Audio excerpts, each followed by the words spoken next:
Welcome to the Women's Fast Pitch. We're so excited to have you part of today's event, and I'm excited to have our founders in the wings. We have the judges on the line, so very exciting. This is our 5th year having the Women's Fast Pitch, so we're here to really bring that access to capital to founders, and we're really excited about that.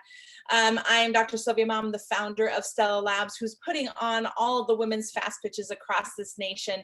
So welcome to another event out of, oh gosh, it was 6 regions. So we're really excited. Despite COVID, we went bigger this year, and we basically said, how can we bring this to all the regions across the United States, and making sure that everybody across the United States, regardless of where you are, we bring entrepreneurship and we bring access to capital to you where you are. So we have only 2 other regional events today. Yay, thank you for being here. And San Diego next Tuesday at 3 p.m. Pacific Standard Time. And the winner of each of the regions advances to the Women's Venture Summit, which is going to be September 18th and 19th. So grab your tickets today, get your mugs, because you get a free mug if you sign up for the first 100. I think we're almost there, so we're really excited about that. And what's interesting and really exciting is that the winners who advance to the Women's Venture Summit have the opportunity to get a $10,000 investment if they win at the Women's Venture Summit, and $30,000 in in-kind services.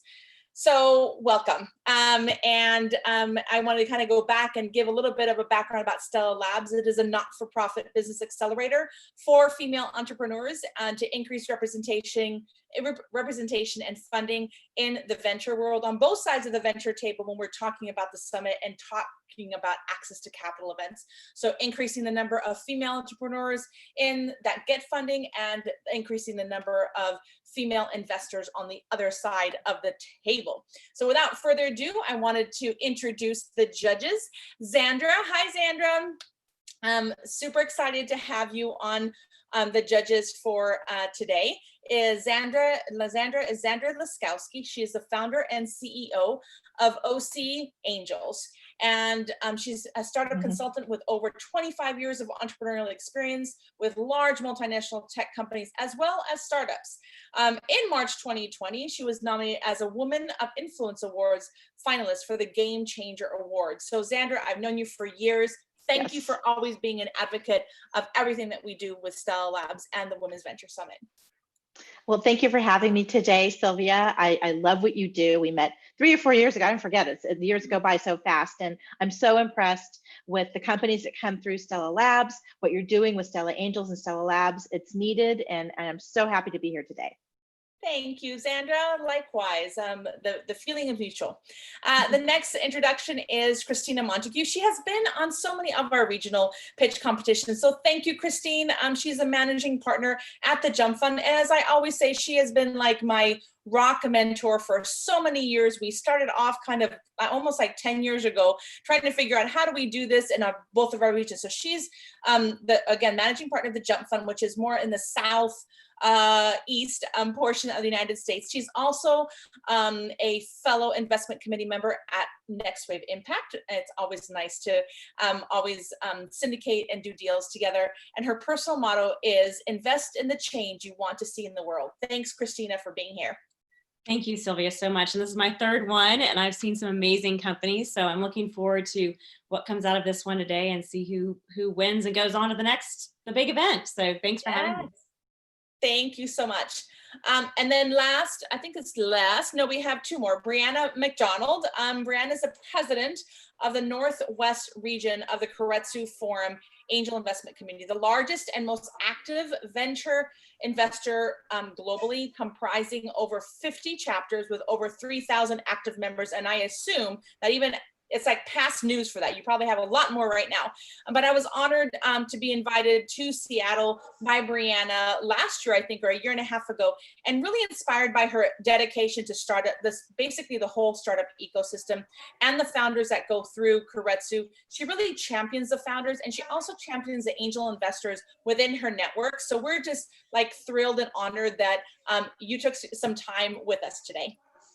Sylvia, it is an honor to be here supporting you. I mean, we had a chance to connect through the ACA a couple of years ago, and it felt like we just picked up wherever we left off in a previous world. So it's been great supporting this effort. I love supporting female founders, and we need more female founders and female investors out there supporting the next future companies that are going to make the world a better place for our kids. Love it. Thank you, Brianna. And then Kristen Fox has been on, I think, like now 3 of our regional pitch competitions, and she's the director of biz dev at Vantage Point Advisors. She has over 20 years in the financial services industry and has significant expertise in performing valuations of businesses and business interests. And I got to know Kristen because she was part of the sponsors that sponsored the San Diego Angel Conference. So she was very actively involved in, uprising and to empower more angel investors in the San Diego region to really come up. And then we traveled together to Las Vegas to really try to launch the Nevada Angel Conference, or Las Vegas Angel Conference. So really excited to have you always on. You have this breadth of knowledge and just a love of ecosystem growth. So thank you so much for being here. Sylvia, you've been so welcoming since I arrived here from Chicago 3 years ago. I've loved getting to know all of the women in your circle. So thank you so much for the opportunity, and really happy to be supporting the championing of these fantastic female founders. So excited to see what we have in store today. Thanks for the opportunity. Wonderful. And now we're going to play a quick video on Meet the Founders to know more, a little bit more about the founders that you're going to see today.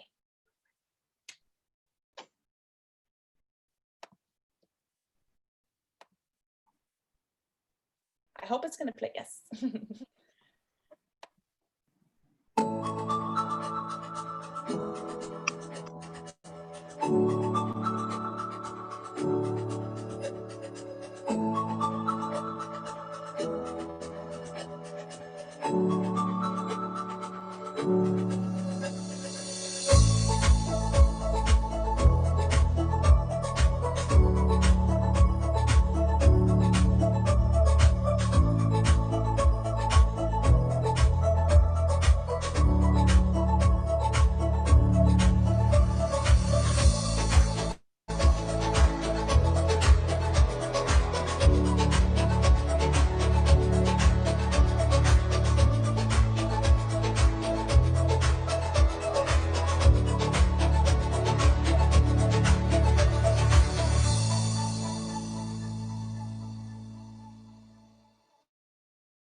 Well, those are the wonderful female founders that are going to be pitching in the next about hour that we're here together.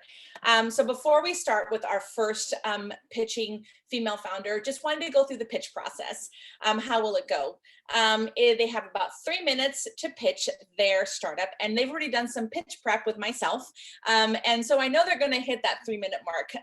And then we'll go into the question and answer by all of the 4 judges. What's important is that we actually were able to pair at least 2 of the judges to each of the female founders. So they have really great questions. They received the decks 2 days before, so they were able to get some great questions. And those questions are supportive. They might be clarifying, but they're also very aspirational questions. And so that is something that's really important when we're dealing with supporting an ecosystem to grow and grow and grow. The judges' rubric, just for everybody to know, is the same for round 1 that picked the top 6 finalists of each of the regions. And the same rubric is now for stage 2 with the judges on the line. So, and without further ado, would love to introduce. I just want to make sure I have to go back and forth. Yes, you are on. So the first female founder who is pitching is Nguyen of Purpose Tea. You have the stage. Great, thank you so much. Let me share my screen.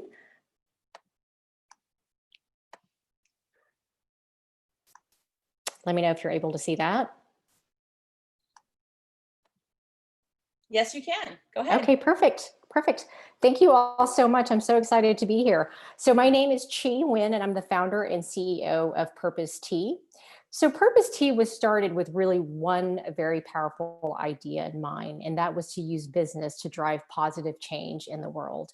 And our vision is to end female poverty in the business of tea And even though this is something that drives me and motivates me every day, we also recognize is a very significant business opportunity as more and more consumers are demanding this level of social responsibility and transparency from the brands that they purchase from. So along with our mission of lifting women out of poverty, Purpose Tea is also poised to disrupt a fast-moving category with what I believe is the most exciting innovation in tea in many, many years. And that is a brewed tea made from the purple tea leaf. So purple tea has superior health benefits as compared to other teas. It's also a hardier plant that can withstand climate change disturbances. So it can provide stability to millions that work in the industry. So if you really think about that, that is truly, the future of tea. So purple tea has more antioxidants than green or black tea, up to 50% more. It also has additional polyphenols that no other teas have, which is GHG. It's been linked to fat burning and metabolic issues. It also has less caffeine than other teas. So it's really a perfect beverage choice for those health conscious, socially responsible consumers who are looking for something to nurture, their body, their mind, and their soul. And so why now? What's the opportunity of a premium tea like purple tea? So the total addressable market in the United States is a $55 billion opportunity, with tea dwarfing coffee at a 5-to-1 consumption ratio. And so we also offer our retail customers a first mover advantage in a mature category that's seeing significant growth. In the past 3 years, it's like 27% compounded annual growth. And that growth is really being driven by premium and specialty teas like purple tea. So right now we have about 500 points of distribution and growing as we speak in our targeted geographies of California and Texas. And we're seeing strong traction in our Whole Foods stores in the Dallas-Fort Worth region, selling 8 units per SKU per store of weekly velocity. And so what this weekly sales data is telling us is that we're driving repeat purchases, which is such an important key performance indicator for any emerging brand. And so for the next 18 months, we've really built out a strong plan to further grow our distribution footprint in California and Texas. And I've built a team to really execute on that. So our head of sales is a beverage veteran from PepsiCo who has many years of business development experience and also experience building out distribution networks. I'm also a full-time founder who will use my experience building and marketing brands to ensure that I grow and build Purpose Tea into an influential powerhouse that's focused on people, profits, and planet. So we're raising a $1.5 million seed round. We're obviously looking for investors who believe in our mission and also are so excited about this category breakthrough innovation of purple tea. Thank you so much. Wonderful presentation. I love it. Thank you. There's definitely purpose behind your tea, which is awesome. Sure. So your judges that are going to be leading your question and answer are Christina and Kristen. Hi there. Hey. Hi. How are you? Good. How are you? Good. Awesome. Kristen, do you mind if I jump in? Go right ahead. Unintended. Talk to us a little bit about your path forward. So beverage is a very tough, competitive industry to be in. There are lots of healthy brands of teas out there. Jump Fund, in fact, we invested in a rooibos-based tea a number of years ago, which wasn't successful in the market. And part of that is because you have to be very heavily capitalized to be able to grow quickly in the market. And you have to get to at least, 10 million plus in revenue to be looked at by a potential, large beverage acquirer. So talk a little bit about your path to that and, just raising 1.5 now, where that's going to get you. What do you think your growth strategy is at this point? Sure. So for us, because it is so capital intensive to grow your brand, for me, it's so important for us to understand what that marketing mix looks like that's going to be successful in a particular marketplace before we scale way too big, where we're going to be putting money into certain activities that we don't know we're going to get a return on. So that's why we're heavily focused on going deep into California and Texas, where we're headquartered, California, because most of the new adopters are usually typically on the coast. And so that's an important piece, because there's a lot of brands out there that are raising a ton of money and that are just burning through so much cash and not really, and still trying to figure out what is going to increase that sales velocity, which is the most important thing. It's not, to me, the number of doors that you get, it's understanding your marketing mix that's going to drive velocity. And once we have that, we want to be able to scale that to most of our, strategic accounts. And so we're focused really on 3 channels. One is grocery retail, brick and mortar, which we have some strategic accounts that we anchor in these territories, and we populate up and down the street with independent retailers. Obviously, because household penetration is a very important aspect in getting the brand out there, and visibility and awareness and trial. So that is our strategy in these very targeted geographies. Also, we were focused on food service, but obviously with COVID, that has been delayed a little bit. We've pushed that back, but we still see that as an opportunity once things start getting back to some sort of our new normal. And the other one is e-commerce. So I think with the shift in consumer buying behaviors and understanding that people are more online, prior to COVID, we were like, let's not do e-commerce until we get some affinity and awareness for the brand, and let's invest in e-commerce. But knowing that people's behaviors have changed so much, we launched e-commerce late last year, and those are the three channels that we're really focused on in terms of growing the brand, but in very targeted geographies. And we're not going to scale until we understand what that marketing mix is. Okay, I'm gonna let Kristen ask the question, and I have another one. Sure.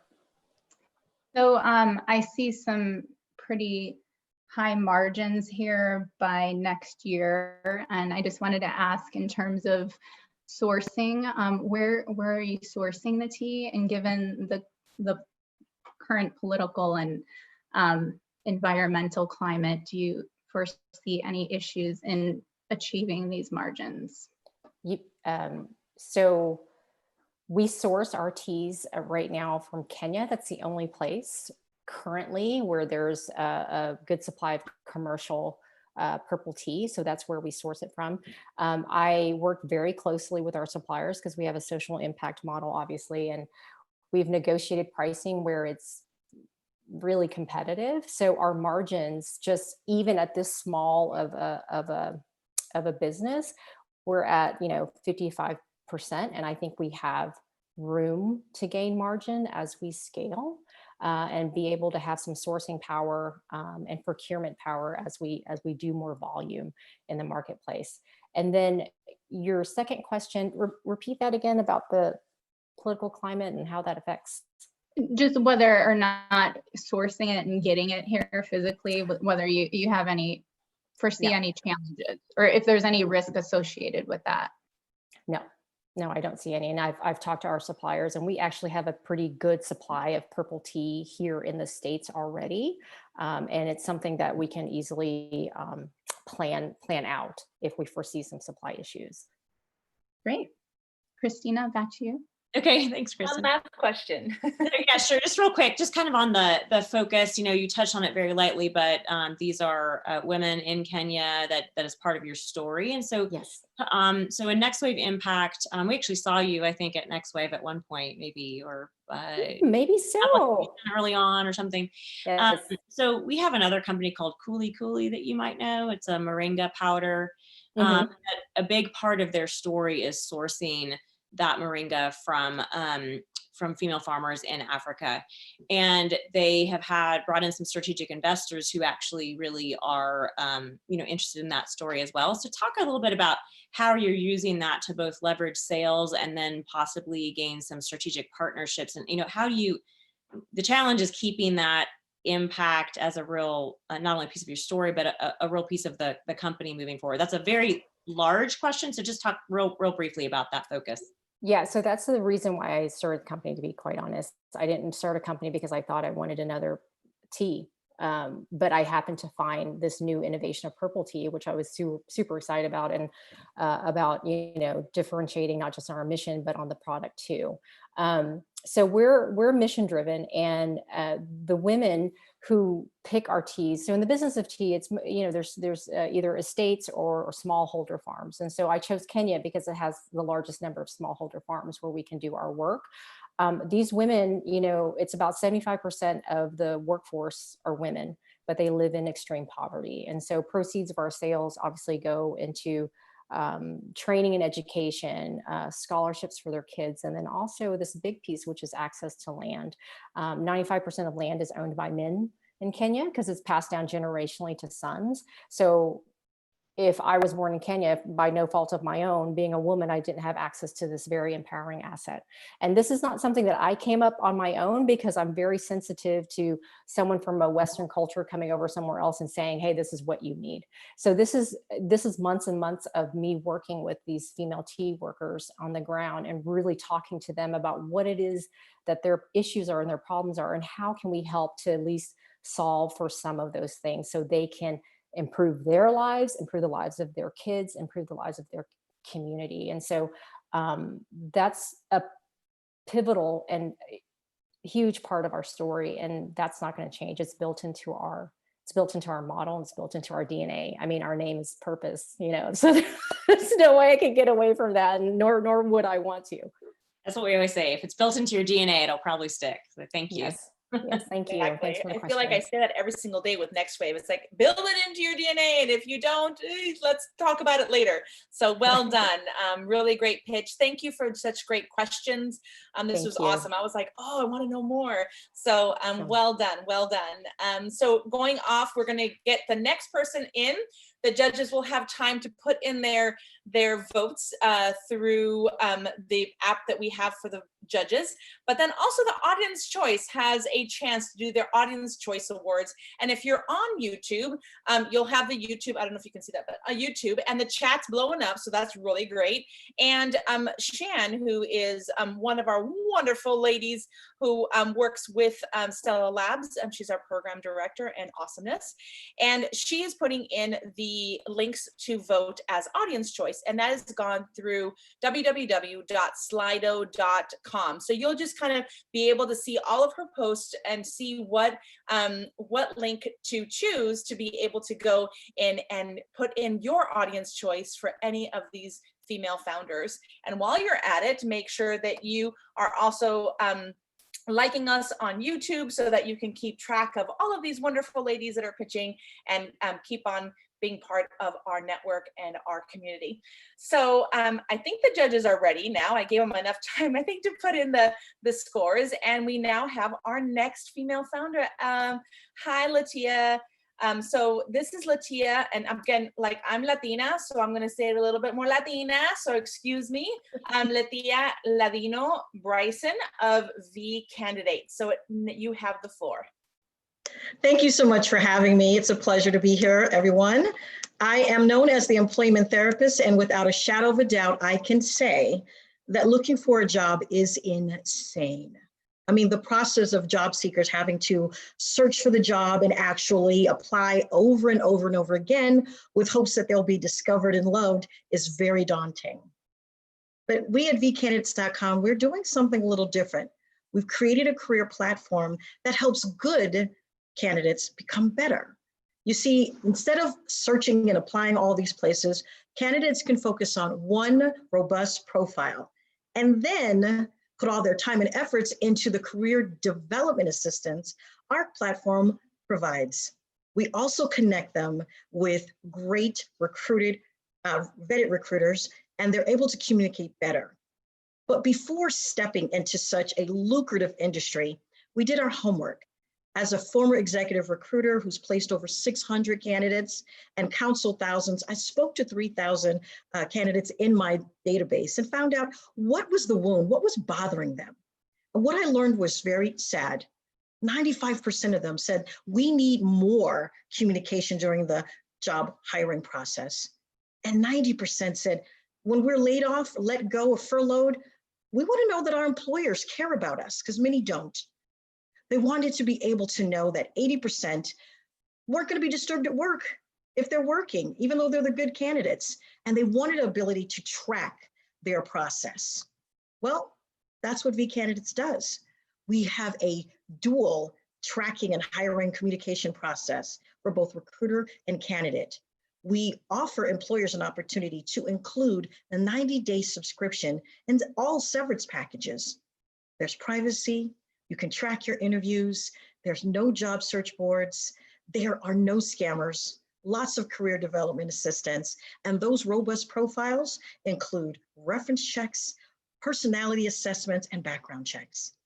You see, we created a flow that incorporates technology with human touch, because every subscriber that's a candidate goes through this process, which includes a 45-minute career development screen with an HR recruiting professional that will help them review their resume as well as have a mock interview.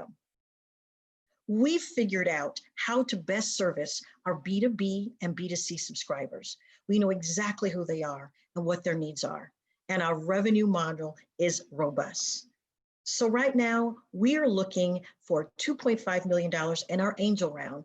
We've successfully raised almost $500,000 and even launched in the pandemic, have placed one subscriber so far and signed our first annual contract with an employer. But we need these funds to continue our marketing and brand awareness initiatives, as well as beef up our customer service and sales teams. I've been doing a lot of work for the last couple of months, even have appeared on over 250 news outlets to help people with job tips. As a recruiter, I'm so proud to have assembled a very diverse and talented team. And we have an excellent development partner who's helped us build out a very sleek and streamlined platform. We're looking for partners like yourself to strategically align with us. If you're interested, please feel free to use the contact information on the screen. Thank you for having me. Wonderful job. Your voice is so soothing. I want to get a new job now. So wonderful job. I love it. I love it. Well done. So your question and answer will be led by Xandra and Brianna. Thank you, ladies. Number one, Latia, I love this tool. I love this problem you're solving. In fact, my daughter, who's in the middle of college, is looking for a new job. She's going to school remotely, and she's looking for a new job, and it's just a crazy, just really dead end type of process she has to go through. She's applied to over 200 jobs, right? So you're definitely solving a huge problem here for the person looking for the job. So my question is, first question is your go-to market strategy. You said you had one successful placement, which was really great. And you've got 400 in the pipeline who are, freemium so far, but what is your plan to kind of, capture them to possibly be a paid subscriber and then go out and really find those really great candidates? Well, the best part about it is that those that have signed up, they were able to actually sign up for free because we've waived, because of the pandemic. You're like your daughter, they're able to go through that process 90 days for free. Okay, we really want to help. Second of all, to get the noise out, we've got to get out there on the highways and byways. We have a great email marketing campaign that actually, we have a lot of interactions. We send out tips on Tuesdays. We send out resources, blogs, CTAs, anything that we can to help educate people, right? We have a great marketing plan, but more importantly, we need to get that digital and social media awareness out there. That's where people live, and that's where we live. So this type of influx of cash will help us be more aggressive in our marketing and sales initiatives. So please make sure your daughter goes on and takes advantage of it. I will. Yeah, perfect. We know for sure those Google AdWords, it's not cheap, and to get like first on Facebook, get first on Instagram, get those stories out there, but it's effective, really. And LinkedIn too. And I don't know, if LinkedIn will let you advertise because they have their jobs piece, but it's not as robust as this. And I'm intrigued about the personal profiles, because that's something I haven't seen yet. Kind of that background check, a little bit, as much as information. Tell me a little bit about what is contained in that. Absolutely. Well, first of all, each candidate gets an opportunity to tell their voice. As a former artist development executive, I'm used to packaging artists. So now I'm going to be packaging these candidates with video messages. Skill Survey is one of our partners that does reference checks. Checker does the background. We have a personality assessment by a Dr. Karen Jacobson, who's a certified professional behavioral expert. And I've created interview questionnaires, culture fit questionnaires, so that For someone like myself, who is a recruiter, our platform does all the work for them. Here's a pre-screened candidate. We know they've paid, they've done the due diligence and work that they're supposed to. They're saying, I'm serious about getting a job. And that's what we're looking to help and train them for the recruiter. Great. All right, Thank super. Well, that's wonderful. Can you talk a little bit more about the go-to-market strategy? Because you do have a B2B and a B2C go-to-market plan. And those customers really need different services, especially for a small company. Can you talk a little bit about the pricing and the onboarding and support process for both of those different types of customers? Absolutely. The best part about what we're doing, the B2B, they literally are purchasing for $125, a 3-month subscription. For the employer, it's really like giving a gift card to say, listen, we're so sorry. It's an empathetic way with compassion to help their workforce move forward, right? So once they provide that subscription, there's nothing else they need to do. They're passing them on to us. For the subscriber that's a candidate, once they're onboarded, again, they're going to get a 9-step career development boot camp, how to fix your social media, meditation for purpose and vision, journaling. I mean, we're doing everything in this gamut to really make sure people are looking more for career advancement than just a job. Job's a dirty word, right? So we're trying to help people feel good about themselves. So how we market through email, traditional, as well as digital to the candidate. But our sales team actually sell to those companies that are preparing for downsizing. And whether it's one person they're laying off or hundreds, this is an offboarding product. It's not outplacement.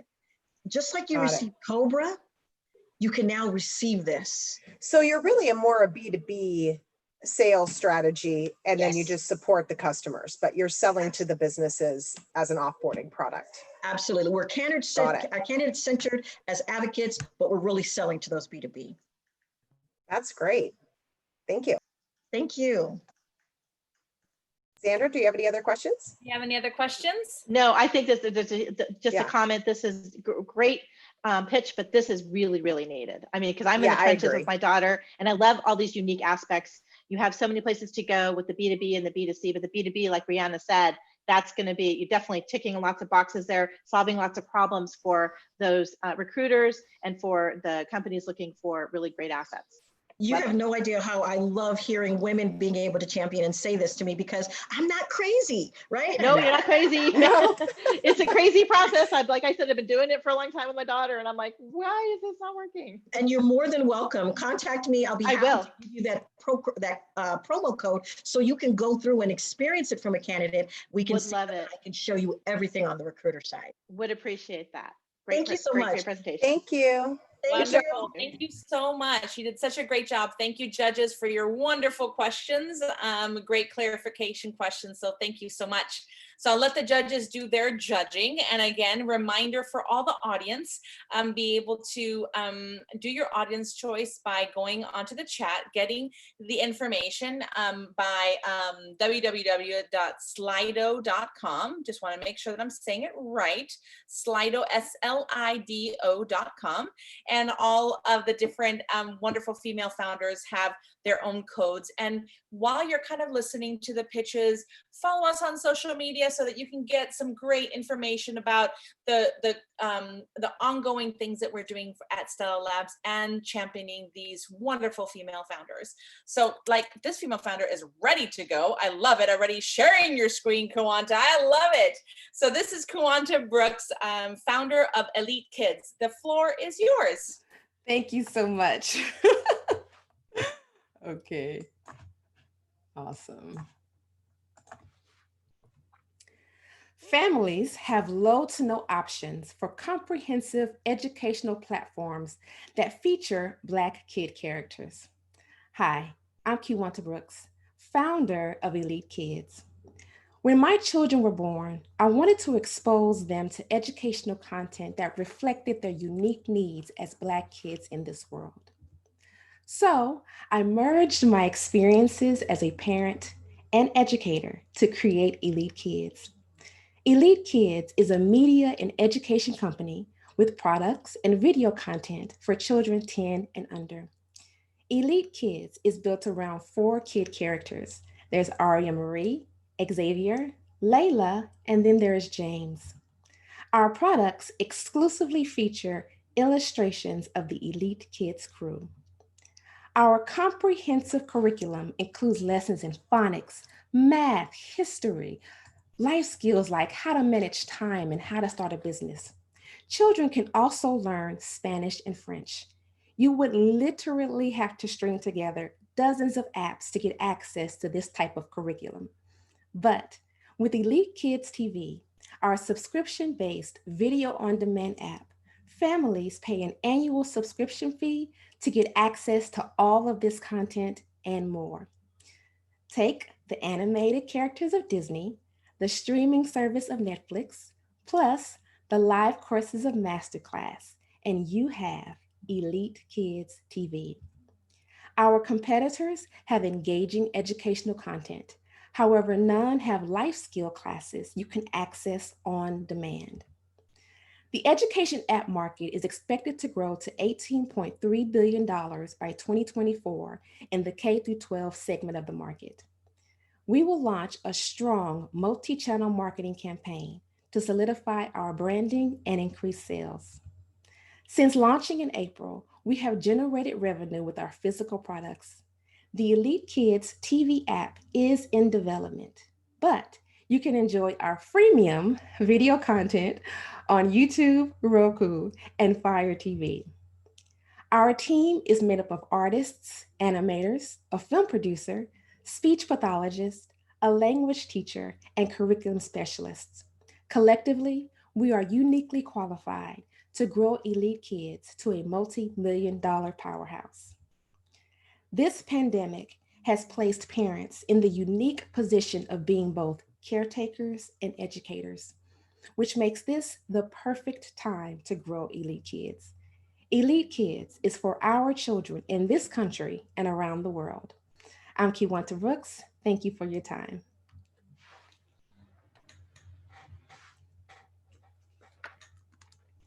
Having problems with my video, so sorry about that. Wonderful job in your presentation, very clear. And your leads in the question and answer are Brianna and Christina. Hi. All right.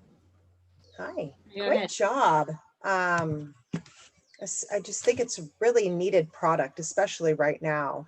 Can you talk a little bit about the users that you have? How many users have you brought on since April, and have you been able to retain? And can you talk a little about the revenue generation you've been able to do? And congratulations on that. Thank you. Absolutely. So since launching in April, we have almost organically grown to over 5,000 now. I just checked, over 5,000 Instagram followers, over 1,000 YouTube subscribers, 2,000 Facebook subscribers and followers. And so we've launched with our physical products, our flashcards, books, and journals. We have gotten over $3,000 in sales almost organically. Our Elite Kids TV app is still in development, so we do not have any users right now, but we have launched our physical products. When will the app be in market, and what's the strategy to then go to market with that product? So the launch of the app is directly linked to how fast we can raise the capital. So our first milestone is to have 4 months of content and then launch, which will then take us about 4 months to produce some of the live action courses. Of course, the animation will take a little bit longer. So we are actively trying to raise about $300,000 to reach our, I know that was pretty low, right? I wish. $300K, okay. $300,000 to reach our first milestone. And as far as getting into the market, launching a strong multi-channel marketing campaign. So going to where our families are. So that's YouTube marketing, Facebook, Instagram, and now Hulu has launched something where small business can also market on it and put advertisements on their platform as well. So have you considered reaching out to partners that work with your communities? As I believe education is going to be reformed due to this pandemic and how we school our children, I see bigger gaps arising right now. with different types of learning environments being created due to the home learning environment. So have you reached out to the Boys and Girls Club or looked at other partners who are serving those communities to get the word out about the good work that you're doing to try and help those kids? No, but that is definitely in the pipeline. Right now, we were just focused on getting our team together, getting our characters together, and launching our physical products. But with it in the pipeline, we do plan on reaching out to not only certain organizations, but also maybe doing some grassroots things like getting into the daycare centers and some of the public schools and the private schools as well. Yeah, and I think I'm a former teacher, and I taught in rural Louisiana. And when I was teaching there, it was a really, this was 20 some odd years ago, that but really struggled to find good content and stories that featured kids I was teaching, right? And I'm sorry to hear that things haven't changed that much. But I do think teachers are another big market, and finding some maybe ed tech partnerships. Ed tech is blowing up right now.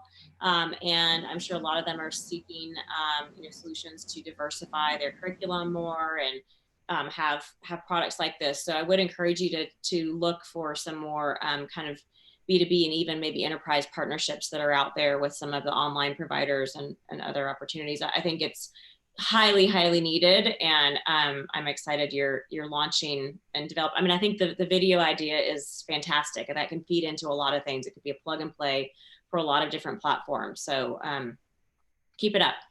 Thank you. Do we have any other questions from the judges? You're good? Yeah, great job. Yeah. Wonderful. Yeah. Thank you. Well done. I'm excited for you. So thank you so much for putting your heart out there for your kids. That's great. So wonderful. We are going to go on to the next female founder, and just wanted to make sure that everybody knows, follow us, make sure that you're looking at us on YouTube, and click that like button and vote for your audience choice to see who wins the audience choice for today. And then the judges will also be announcing their winner, and that one goes on to Women's Venture Summit. And at the Women's Venture Summit, we've actually connected with Ad Astra Ventures. I'm a partner there, and we are developing and bringing to founders and investors boot camps. And we'll be talking about that later on, but just wanted to kind of plant the seed to make sure that everybody knows that founders on the line, we do have boot camps for you to get investor ready and to really understand your strengths as a founder. And investors out there, we also at Ad Astra Ventures really want to increase the number of female investors in the pipeline. So I will be talking a little bit more about it later on, about our boot camps that are around the summit. So I just want to make sure I go back to, oh yes, Caroline, you're there, wonderful. So our next female founder is Caroline Peer of Humaxa. Go ahead.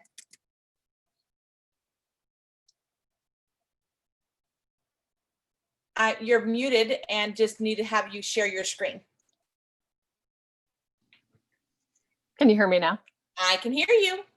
Okay, wonderful. Let me go ahead and share. Wonderful. I see your screen. You're ready to go.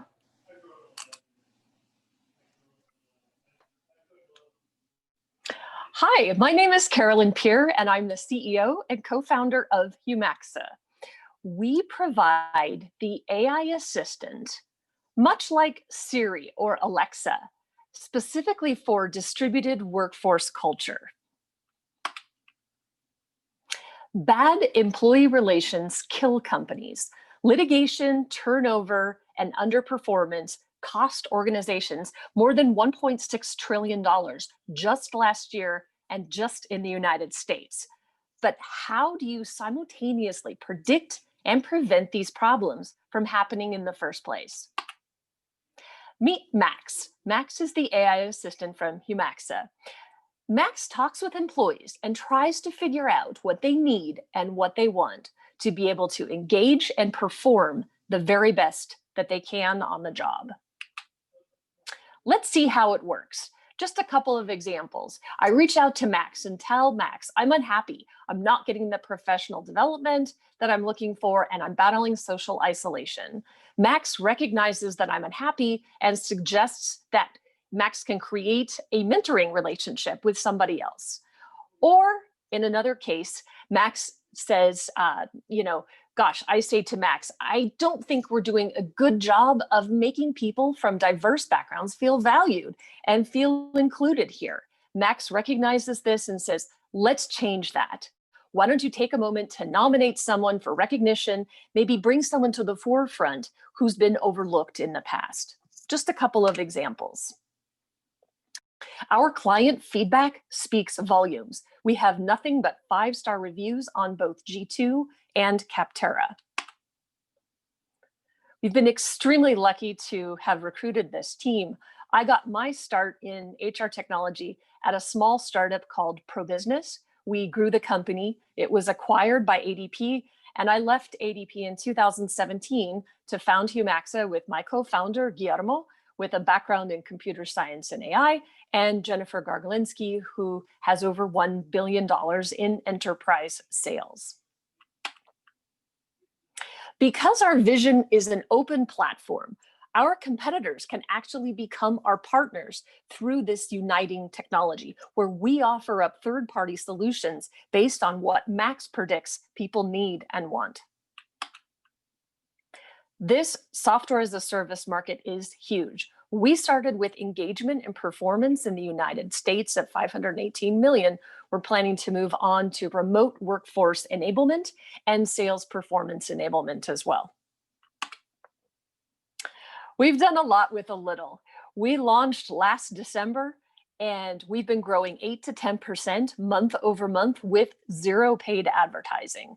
We now have about 30 active accounts, over 9,000 users on our platform, and we're seeing about a 10% conversion rate to paid accounts. So please join us. We're raising $750,000, and we're planning to 250x our revenue in just 6 months. Our top priority is to create a second integration beyond Slack. We would build the Microsoft Teams integration and then go from there. And we think we can reach at least 20% growth and at least 7.8 million ARR by the end of 2022. Thank you very much. Wonderful, wonderful presentation. Thank you so much, Carolyn. I'm sorry that I said Caroline before. It doesn't matter. I'm sorry. I'm like Latina, and I always say wrong. My kids always say mango wrong. So whatever. Mango mongo. So your leads of your question and answer are Zandra and Kristen. Wonderful. Well, great pitch, Caroline. And this product is so needed right now with the new normal of how we're doing business, and frankly, a large population is never going to go back to the office. So yeah, how do we get, when we're not in the office, how do we get, we can't do cooler talk, and we can't discuss it with coworkers. So this is a great tool. So speak to me a little bit about, would management ever get some feedback from the tool, or is there some trends that could be shared? How does this support management? I have a team of 5 people. I want to make sure we're on our Zoom calls, but in between things happen. How would I know that they're engaging with the little chatbot, with our AI guy? Right. So on the back end, it gathers all the data cumulatively, and even though all the conversations with the assistant are anonymous, the leadership of the organization can see what types of feedback is coming back. And our technology will actually allow a live anonymous conversation between an employee and an employer to be able to get ahead of some of these possible problems that could be brewing. Like if someone says, only men seem to get advancement here and my job is stuck. So the leadership can see that somebody said, not who, but that it was said, and use the bot to actually have a conversation with that person to really get into the root of the problem. Hey, I'm really sorry you feel that way. Could you say more about that? Are there things being done that are working or not working? And neither person has to identify themselves to be able to get ahead of that problem. That's great, because and when in my past life we had an issue like this and it didn't end well. We brought HR in and everyone found out and feelings got hurt. So this is great that it's anonymous. Right. So, you know, you've got 30 active accounts right now, and you've got a 10% conversion rate. So what is your number one go-to market strategy and your strategy to convert more of those accounts? Like what does that process look like? So right now we're primarily using word of mouth. We were featured twice on the front page of the Slack app directory. We got a ton of interest through that. So we're using non-paid methods, you know, speaking at conferences, getting people interested through that, and some direct sales. With the investment, I think what we'd really like to do is have a landing page for each use case. So a use case in healthcare, a use case for sales enablement, a use case for industrial engineering, you know, these different, because the platform itself is highly configurable by the client. They can control what Max talks about, what questions it asks, what kinds of solutions it offers up. So it looks different for each, and then we can optimize through search. Oh, I represent this kind of client. I can go right to that page and really optimize that client acquisition. That's what we'd like to do. That's great. Thank you. Sure.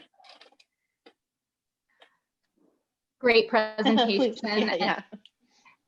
Carolyn, great presentation. And I feel like there's a real need to try to boost employee engagement, especially during a time when we're all working virtually.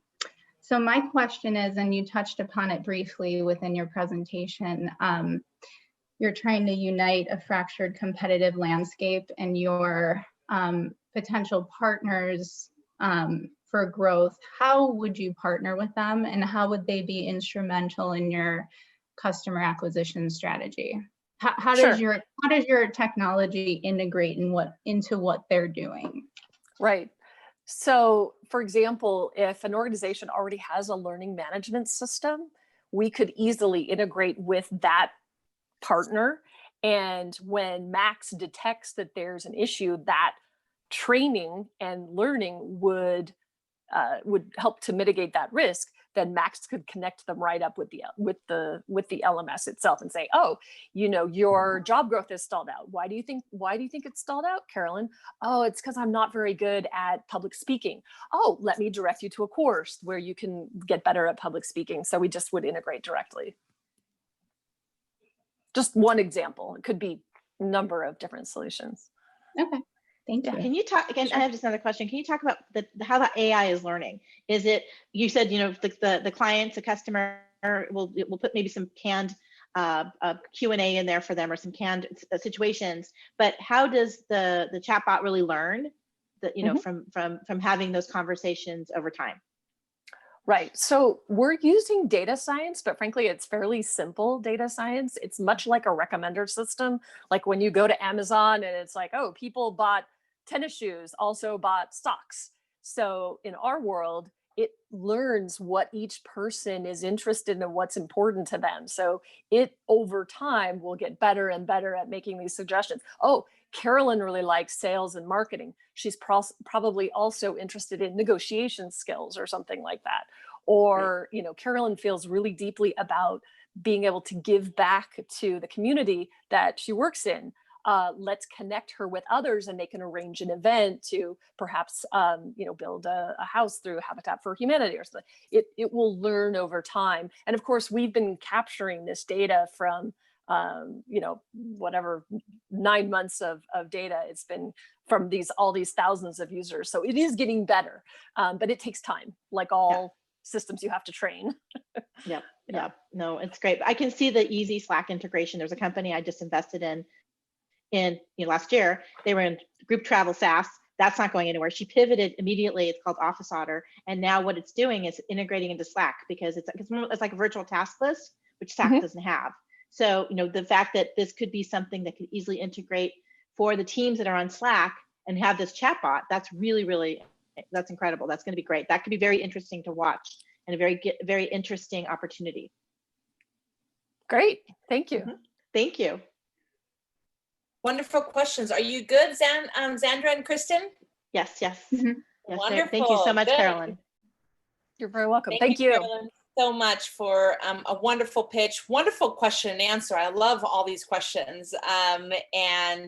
Without going further on, we're going to have our second to last pitch. We have pitch number 5 coming up, and just wanted to remind everybody that this is a pre-summit event for the Women's Venture Summit. So we would love to inspire you to rise and shine with us at the Women's Venture Summits in the morning on Pacific Standard Time. So make sure you come back in a couple, like 2 weeks, 2.5 weeks, something like that, to join us for the Women's Venture Summit, where you will hear the winner of today again.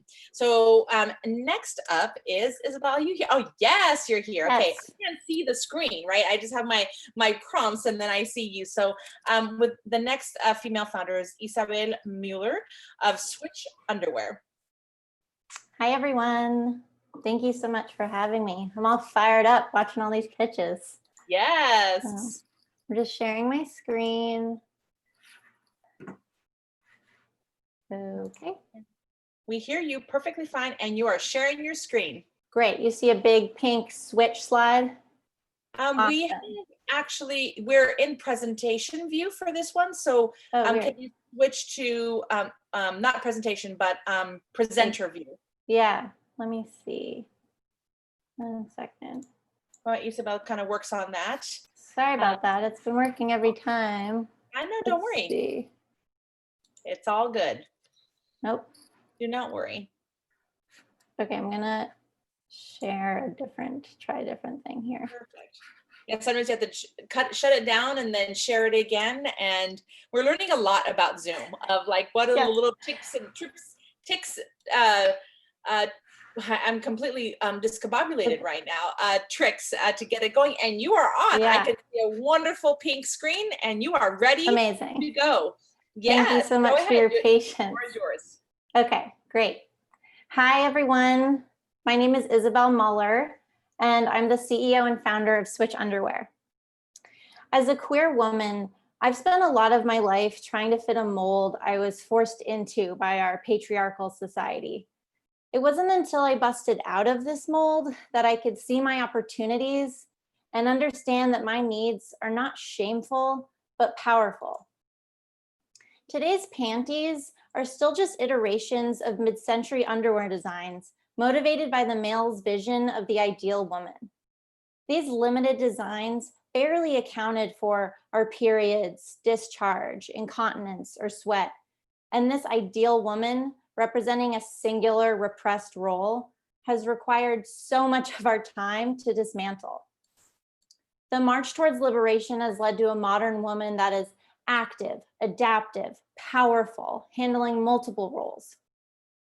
We choose to wear quality, sustainable clothes, versatile enough to take us by bike to the office, from yoga to lunch, or as moms, from 1 minute to the next. Naturally, we need an underwear that switches as easily as we do. Introducing our MVP. Swtch tearaway underwear have flat, flexible fasteners at each hip, allowing you to swap out your underwear without having to strip first. These eco-friendly undies eliminate the need for single-use liners and keep us feeling fresh all day. Swtch undies come in kits of 2 with reusable go bags, so you can take your Swtch kit with you. Our customer is the active millennial woman.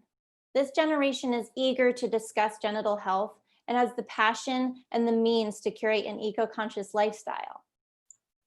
66% of consumers, especially millennials, are willing to pay more for sustainable products, and we're seeing this trend reshape the multi-billion-dollar lingerie market. My expert all-woman team and I have a strong customer acquisition strategy, focusing on virtual community building, social action, and empowering educational content. We've already gained traction with our target and even have our first wholesale opportunity with an inclusive company like ourselves. We hold a unique patent pending design and forecast strong partnerships with companies like Outdoor Voices and Thinks. Swtch technology has major potential to expand with goals to reach the child and healthcare industries in the future. We're prepping for pre-seed round this fall to kick off our hard launch and confirm product market fit. We're passionate about transforming the underwear market with our revolutionary product, and more importantly, helping women make the switch to living a more sustainable and liberated life. Thank you. That was excellent. Thank you so much. As somebody who would buy probably the first ones, I'm excited to hear your pitch. And Thank your you. question and answer will be led by Kristen and Zandra. Amazing. Thank you so much. That was a really compelling pitch, and I really like the concept. Thank you. And I love the support of sustainability through this effort as well. But my first question is just that your pitch touched upon the fact that 78% of women still aren't using absorbent underwear. So I'm just curious as to how you plan to change the stigma around that. It seems like a really huge opportunity in an untapped market. Sure. Well, so just to clarify, our underwear doesn't incorporate absorbent underwear right now. So that, I mean, absorbency right now. Okay. Yeah, we conducted a survey ourselves and distributed it to as many people as we could. And we found all this like really incredibly helpful research coming from this target market, right?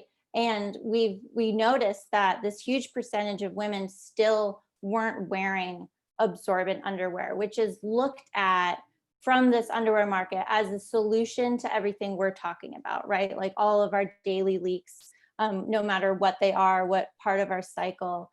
So there's this huge gap here because it's showing how many women don't want to be trapped in this absorbent underwear all day, right? They need another option. So that's really just highlighting that. However, sorry, yeah, just one more thing. We are noticing that it's gaining more traction, the absorbent underwear market. So we really hope to create styles in the future that can incorporate that technology or collaborate with other companies. Great. Okay. Thanks. Yeah. Yes. This is. Thank you. Great presentation. I can see the need. I especially like that you can take it. You know, you don't have to take your yoga pants off or whatever. You can easily switch out of it. You know, with the side button. That's very that's very convenient. Is that what your patent is kind of based around? That utility?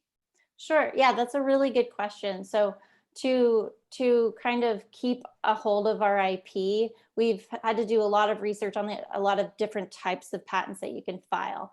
A utility patent, right, is the patent that, you know, the guy filed when he invented the toaster. This product doesn't fall into the category of a utility patent, which is your typical patent, because it is obvious, right? And there are other versions of this out there, like in terms of what's used in like the medical industry and healthcare.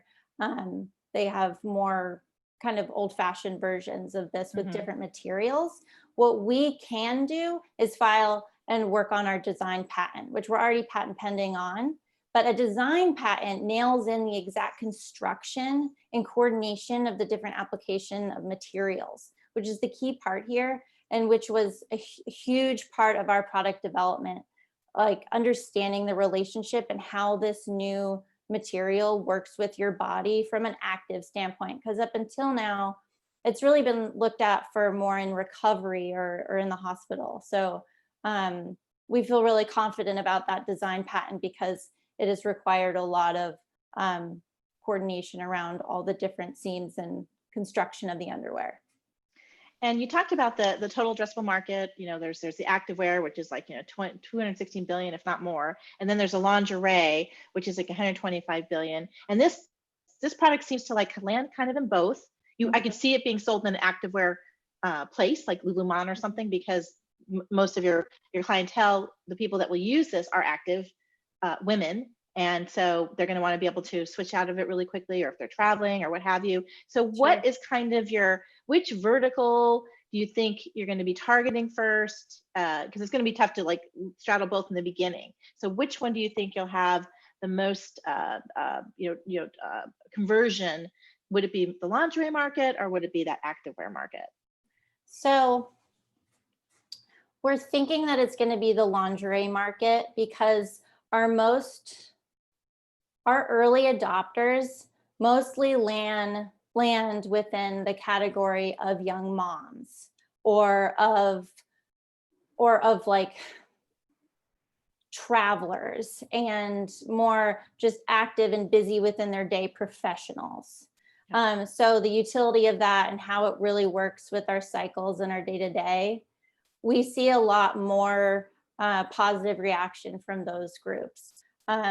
For instance, if we were to market it as a type of underwear that you can wear every day, or like when you have your period, I think that it'll make a lot more sense. And then women will start, like, you don't really need to tell women how they're going to use it once they figure it out. They'll be like, oh, I'm going to wear that to the gym and then not have to shower and change before I go to that conference meeting. Like, I'm just going to switch it out then. Or, you know, when I'm in an airplane in a tiny bathroom, or like, giving them the most obvious use first, they'll figure it out themselves. Okay, great. Well, I don't have any more questions. Great presentation, and I could use it right now. Well, when I start traveling again, because I have like my those 14-hour flights. It's like you got to stay fresh. So I got your mask and your Swtch kit. Yeah, exactly. Because I don't want to be taking out those yoga pants in that gross bathroom and they touch the bottom. This is like, I'm in. The worst. Thank you so much. I appreciate your support. Thank you so much. Wonderful presentation, wonderful question and answer. Thank you, Kristen. Thank you, Zandra. So now we are on to our last pitch of the event. Very excited about this last female founder. And I know that the audience is super excited about their favorites. So making sure that you know that you can vote for your audience choice. It's right there in the YouTube chat. I know it's been like blown up, all the chat, and supporting each other. I love seeing that on the chat. So keep on doing that. Shout out your favorite company and your favorite founder, but also make sure that you do your audience choice. So I think Jenny is on. Oh yes, Jenny, wonderful. So our next female founder is Jenny Beeghly of Perilla. Hi everyone. Let me see. Okay. And you can see my screen? Yeah, we see that. Yeah, perfect. I like that you did that because we only are seeing a little screen. So I think that that's better. Can you do it full screen, or you want to do it like that?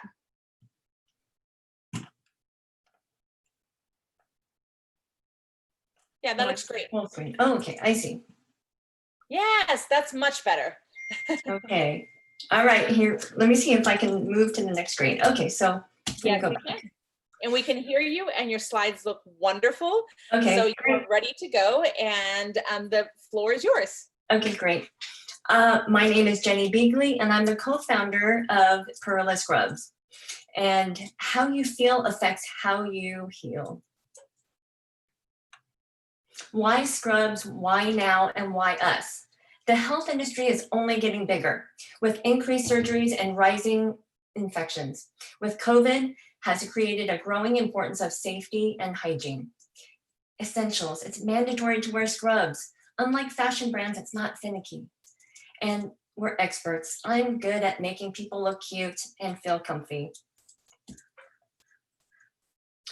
The medical apparel market size, there's 19 million healthcare professionals in the US. There's, in the US medical apparel industry, it's 10 billion, and global is 21 billion. Our initial target customer is medi-spas, hospitals, and medical offices, where scrubs aren't provided and there's no required department color. It's the low-hanging fruit, and after the low-hanging fruit, the world is ours. The scrub landscape is, there's affordable, third-party distributor, and where we sit is the premium and direct-to-consumer. Our main competitors are Figs, who target more of the hospitals, and Janu is more of the medi-spas. And Perilla, however, Perilla, with our fabrics and styling, we're able to accommodate and capture both. Perilla was born in the hospital. In 2018, I was diagnosed with leukemia, and I've spent some time in the hospital. During my time in the hospital, I noticed how I can improve and provide amazing scrubs to my heroes. Our team consists of myself. Since I was diagnosed, I've spent a lot of time in the hospital. I have 20 plus years in the fashion industry as a buyer, merchandiser, designer. My co-founder is James. He's a Kaiser ER physician. And I didn't want to put this down, but he's also very metrosexual. He loves helping people, but mostly while looking good. So we're at the front lines of what customers want with fabric, fit, and features. Perilla is fashion meets function. We're the Lululemon of scrubs with updated styling. So we made the back a little bit longer so that when you bend over, you're not exposing yourself. Thoughtful features like badge holder. We made the badge a little bit higher so that you're not looking at your chest. Yoga waistband holds everything in and tons of stretch. My favorite is fabric sourcing. I love finding fabric has stretch, that's super comfy, and added technology. So we've added antimicrobial, which has silver ions that help prevent spreading germs from patient to patient, which is important right now. Wrinkle resistant, so you just wash and you wear. And moisture wicking, it helps scrubs odor free. The main mission for Perilla is giving back to the communities that helped me. Be the Match, American Cancer Society, and A3M.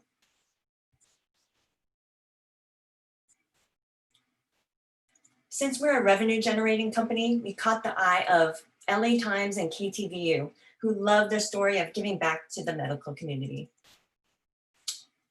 Our ask is for, this is version 1 of pitch deck. Hold on 1 second.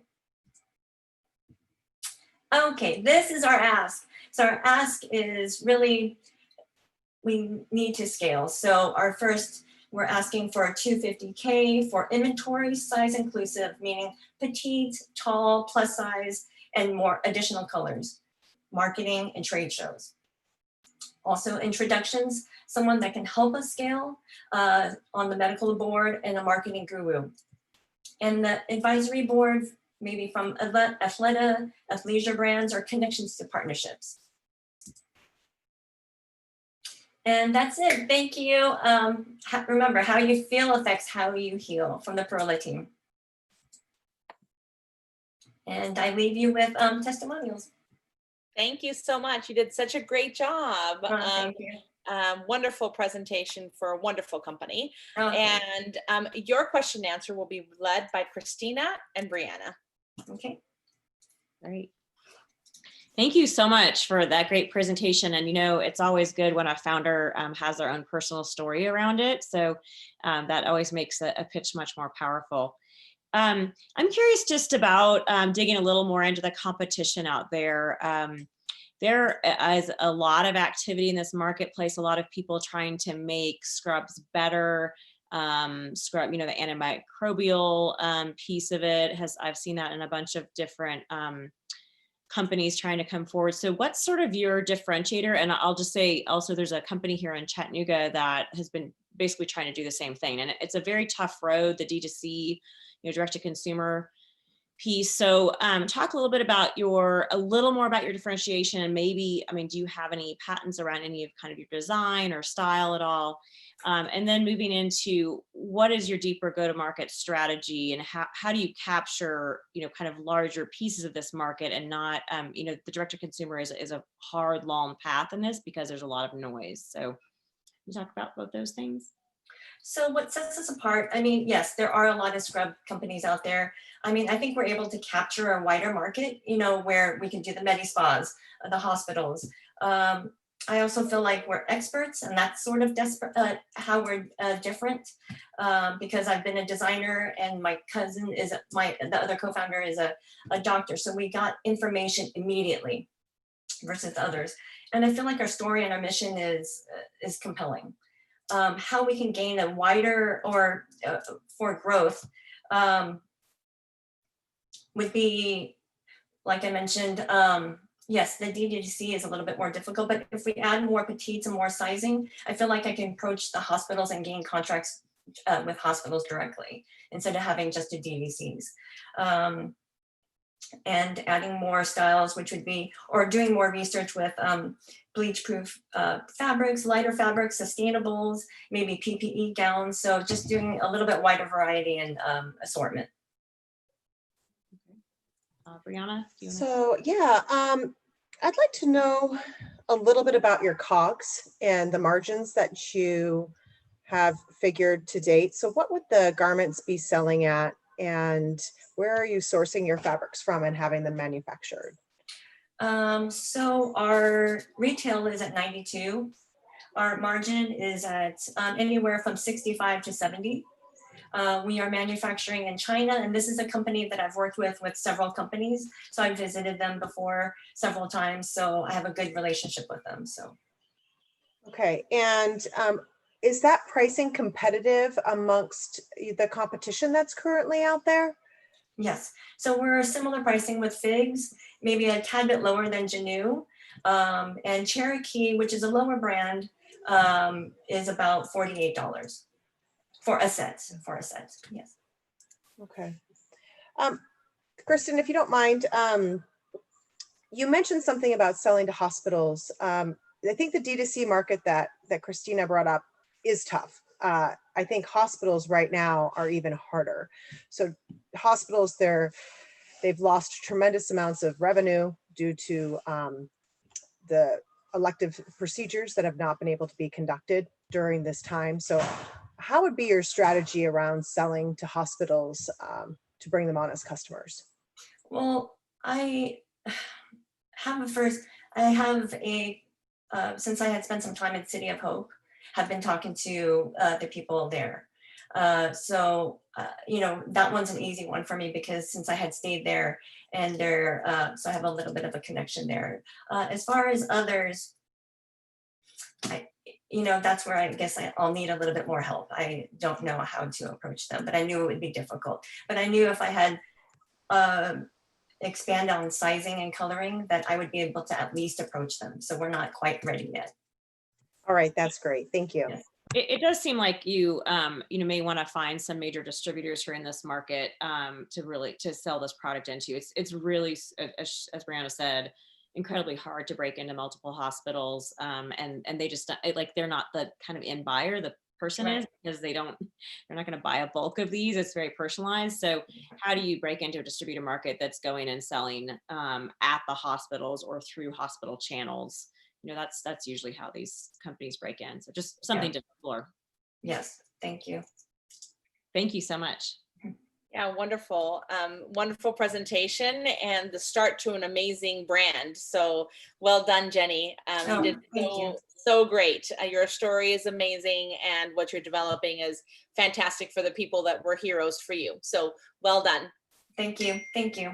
Yeah, no problem. Well, that was the last of our female founders who are pitching today. What's next is twofold. One is the judges will go into a room with me and be able to do some deliberation. They have all of their scores in an app that we gave them, and we're going to be going through those scores and seeing who is the winner for the Southwest Women's Fast Pitch. This is your last chance also to vote for audience choice. So go over to the chat. I know that some of you guys are very active in there, so make sure that you vote for your audience choice. And then while all of this is going on, we have the pleasure of having an amazing guest speaker join us today. And this guest speaker will also be joined by Raven O'Neill. So our guest speaker is DeAndrea, and the person who will be leading some of the question and answer is no other than the executive director of Stella Labs, Raven O'Neill. So Raven, do you want me to pass it over to you?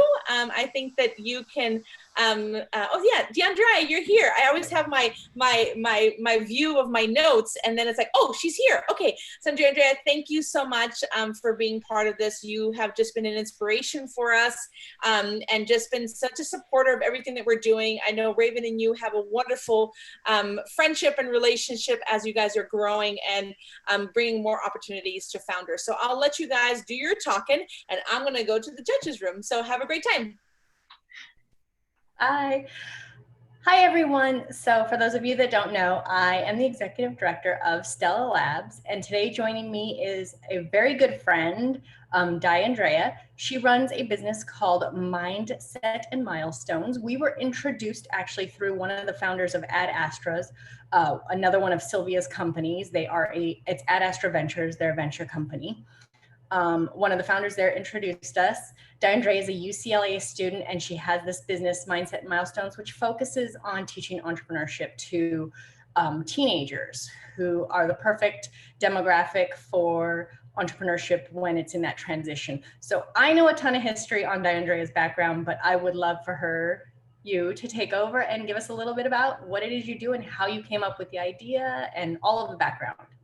Absolutely. So yeah, like you said, my name's Andrea. I am a recent graduate from UCLA and then starting a PhD in education. Super excited about that. But through a lot of the fun that I had in undergrad and all that I was able to learn about women in different spaces and also the lack of representation that we see, it just started to sort of nag at me, this problem that we were expecting young women to go out into the workforce and to have all of these skills and to be able to negotiate salaries and, you know, just kind of forge their own path, when those aren't necessarily the conversations that we're having with them before it's time for that. So I felt like there was a need for more opportunities to give young women the chance to exercise confidence and to, you know, represent their value and learn how to communicate that to people. And that's exactly what entrepreneurship is, as we saw with some of these really amazing pitches today, that in order to be an entrepreneur, in order to engage with entrepreneurship, you have to be able to identify value and then be able to communicate it to others. So I felt like that was just a great vehicle to teach a lot of the skills that we're hoping that young women can acquire, like self-efficacy and, like I mentioned, confidence, the ability to believe in one's value and then eventually to charge for it. So the idea sort of came out of me becoming familiar with entrepreneurship, working with tons of entrepreneurs and being able to interview tons of entrepreneurs and just learning about what it really takes to be one, as well as some experiences of my own that, you know, really sort of brought entrepreneurship forth as a way to share that with girls. So today, Mindset and Milestones, we primarily focus on our workbook, which is 7 modules that starts girls off with this concept of entrepreneurship. You don't have to know what it is to start. And then by the time it's finished, if you do all of the work, you ideally come up with a pitch deck that you can use to start or launch your first business idea. So it's been super fun watching the girls grow and progress and understand just how powerful entrepreneurship as a tool can be. And I've had a really awesome time sort of being a part of that growing process. So exciting. So you are joining us for the Women's Venture Summit on panel 2 with Allison Long-Patine and Jewel Burke-Solomon. And we will be talking on that one about disparities and the ROI in investing in underrepresented founders. And I wanted to ask you, how would you address this topic with your specific demographic now?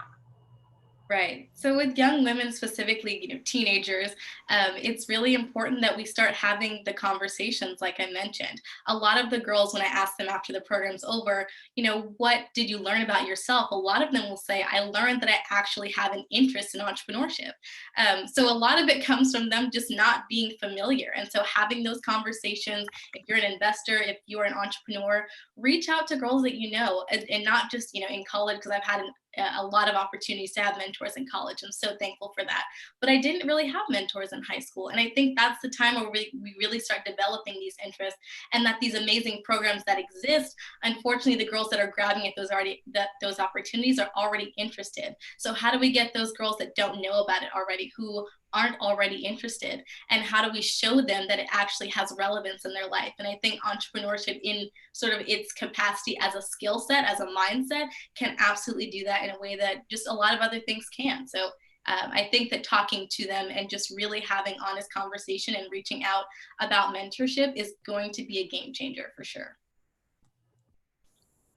I saw the judges coming back in, but then they disappeared again. So I don't know if someone was picked. And okay, well, we'll continue until they come back in again.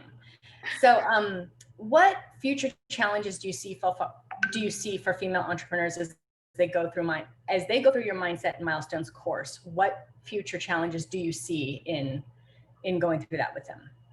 Yeah, so for me, I think that as I grow, it's it's really I'm at a good place right now in terms of the resources and access that I can sort of share with them and different tools that they can use to get things started. But one potential barrier, moving forward, as I have a lot of girls moving through the program, getting familiar with the workbook and then having their own experiences, I'd love to be able to offer more resources to them in terms of how to scale. And so a lot of that comes from me forging more connections with entrepreneurs who have, built really successful companies and been able to move out of those spaces into advisory roles, into investment roles, and sort of taking that time to go back and talk to some of these girls who have gone through the workbook, who have started a venture, and now we're looking for more personalized advice on how to move forward with that.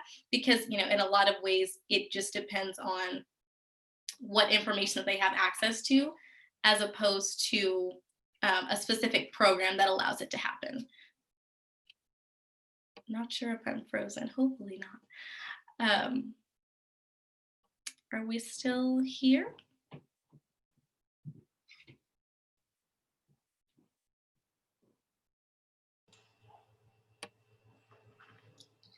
DeAndre, I think Raven might have lost connection. Okay. So if you don't mind, do you have a little bit more to say that you could share? Yes, no problem. I just wanted to make sure everyone could still hear me. Yes, I can still hear you. Go ahead. Okay, perfect. So I think a lot of it just has to do with making sure that the girls have access to mentors who can really give the advice in industry specific ways that allows them to continue to move forward with their ventures. And so it's a challenge, but it's also an opportunity to get more women, like a lot of the amazing, people on the judges panel, as well as the women who were pitching their companies, that fingers crossed they're able to make great successes as they move forward, but they've already made great successes in different fields. So having those mentors available to girls who have already started their businesses but are just figuring out what's next, I think is really going to be the difference between helping girls to use the skills to start businesses and think about all of those different thought processes, but also to help girls who've sort of gotten there in terms of an idea that's now, it's a budding business. How do we help them to move out of the budding business phase and sort of grow, and it potentially becomes something, if they want, that, they could fully pursue. So I'm excited about those opportunities. And I think that the challenges that present themselves are, as I always tell them, challenges and problems are, in an entrepreneur's mind, they're opportunities. So that's exactly how I see it. Let's see. But hopefully everything is good on Raven's end. I don't know if there's more that you want me to expand on, but I can definitely sort of branch out if that's helpful. Yes, I think Raven lost internet connection. If you don't mind, continue on, that'd be great. Awesome. So I can talk about a couple of the other things that we're up to right now while we wait for Raven to come back. So a lot of the girls, so I just finished launching an ambassador program, and we had some really amazing opportunities for girls to launch their business. But in that process, we also worked on different workshops that help them to just build up some of their skill sets. So we had a workshop on resume building, a workshop on how to use spreadsheets to do market research or sort of basic financials. We also did some college application workshops. So it was just a really great opportunity to get them engaged, but also to just see how girls use the workbook to progress from not knowing what entrepreneurship is to having an idea that they're really excited to continue with. And I can actually give an example of one of the girls. She came into the program and she didn't have her idea. And so throughout the workbook, she developed an idea to essentially take the process of sending cards to senior centers and hospitals, and take that from a digital process, or take that from sort of a physical process to a digital one. And so she wanted to create a platform that would facilitate people sending e-cards, and then her being the person to make sure that they actually get to the recipients that you might like someone in a senior home or someone who is fighting an illness right now, especially in the really crazy times that we're in. And so she was able to get a website functioning and working and accepting cards. And by the end of her 6 or 7 weeks, she had actually gotten, I believe it was 6 or 7 official partners that were going to be receiving the cards that she had got from different people who were participating in her organization. And then at this point, she's looking at her own differentiators and figuring out that she wants to bring artwork into the conversation and, you know, have physical options for shipping moving forward. So it's just so fun to watch them really take hold of an idea and understand how much they can do with it. And I just hope that I can continue to sort of be that for them. And then that we can in the future have, you know, like I mentioned before, industry specific mentors that can help to just help them move towards the next level if it's something that they're really passionate about and want to spend time and energy pursuing. I'm sorry, I cut out there. I don't know where I lost you. It's It seems like you held the conversation all on your own, though. Yeah, no, Moving along. you are like a wonderful kind of person that can keep on talking, DeAndrea. So thank you so much. Let me know when to stop. Yeah. You're like, you gave me a microphone. Come on, people. So thank you so much. Wonderful conversation. I didn't hear it, but I know that it was amazing.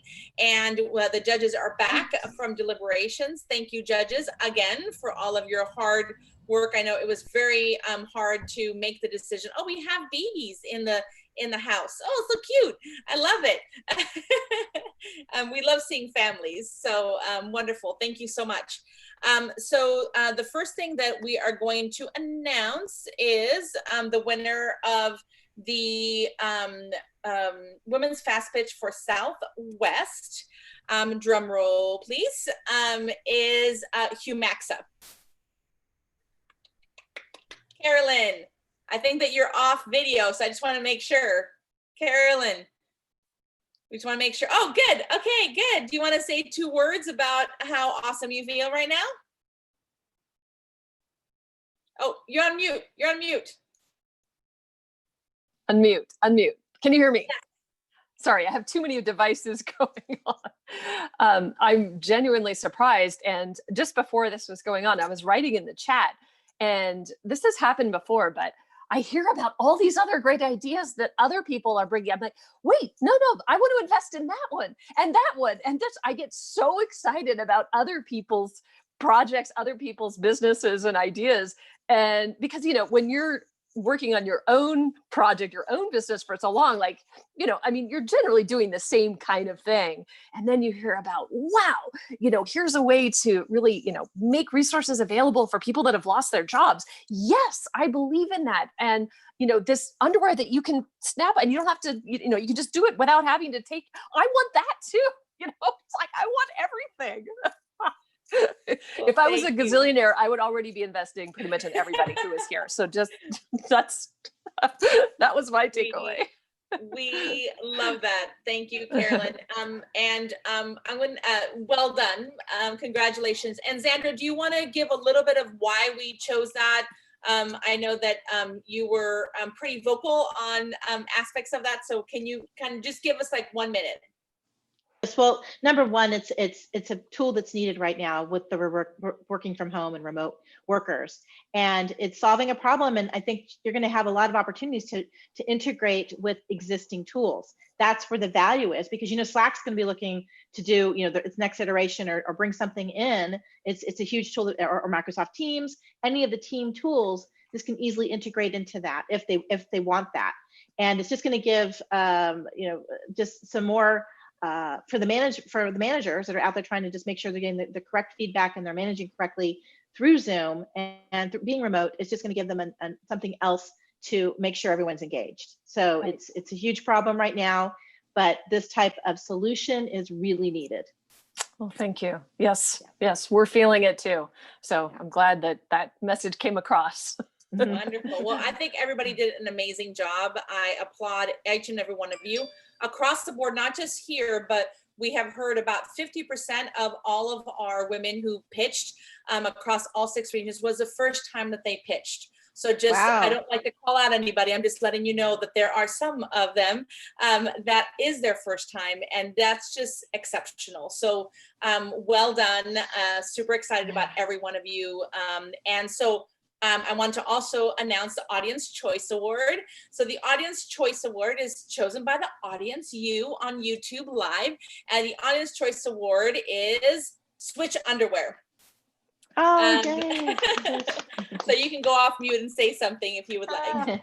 That's awesome. Thank you so much. I didn't know what to say, but that's like incredible. I really appreciate it. Thank you to the crowd. My mom was in there. So yeah, I thought everyone did an amazing job. And I'm just like, I was so nervous before this day, but then once we got into the waiting room and I saw all these other amazing female founders, like I immediately calmed. So I was like, she's badass, she's badass, she's badass. And like, I'm so excited to be in the same, at the same table. So thank you. Well, thank you, Isabel. What you're producing is amazing. So thank you, everybody, for coming. I'm just closing it out. Want to thank the judges again. Thank you, DeAndrea, for being our guest speaker for today while we were doing judges deliberation. And join us again for Women's Venture Summit. We do have an announcement for all of the finalists, but we will be announcing that next week. But there are more investment opportunities for all of the finalists in all of the regions. So stay tuned and would love to announce that next week so that we have it more under wraps. So find out who wins the Women's Fast Pitch Finals at the Women's Venture Summit. We have over 25 keynote speakers. We have an interactive due diligence. We actually gamify due diligence that's going to be amazing with a hackathon overnight. So just keep abreast of that. Sign up for Women's Venture Summit. And then I just want to promote two things is our Ad Astra Ventures Bootcamp. There is a founder bootcamp that's after the summit. I'll get to even founders bootcamp, and all of the finalists have been personally invited to join us. And that's rigorous curriculum and really building out your female CEO network and having investor simulations to practice and pivot your pitch and pivot about your strengths. And then we have the Close the Gap Investor Bootcamp that comes before the summit. What we learned last year was that we had this Investor Bootcamp as put on by Ad Astra. I'm one of the partners, and investors ask different questions when they reach the Venture Summit, when they reach the due diligence sections, because we really dive into unconscious bias that is out there in the world that we know of. So we have interactive discussions, we have case studies, we have group insights and group interactions. So if you're an investor, please go on womensventuresummit.org and sign up for the summit, sign up for the bootcamp. If you want to sign up for the Founder Bootcamp, all that information is also on womensventuresummit.org, and you can fill out the application there as a founder, and we will get back to you in the next week about going forwards with our bootcamp. And again, that happens after the summit. So really, this is about a platform for access to capital, platform to allow founders to really meet with those investors. You know that these judges today are investors or have access to investors. So just by pitching and being here, founders, you have done an amazing job, and make sure that you connect with people. That is one of your asks, I know, of each and every one of you, is making sure that you have those connections, you have that access. This is what we do today and all of our Women's Fast Pitches. So thank you so much for a fabulous time, and we will see you next week, Tuesday at 3 p.m. for the last Women's Fast Pitch San Diego region. Thank you so much. Bye. Bye. Thank you. Bye-bye.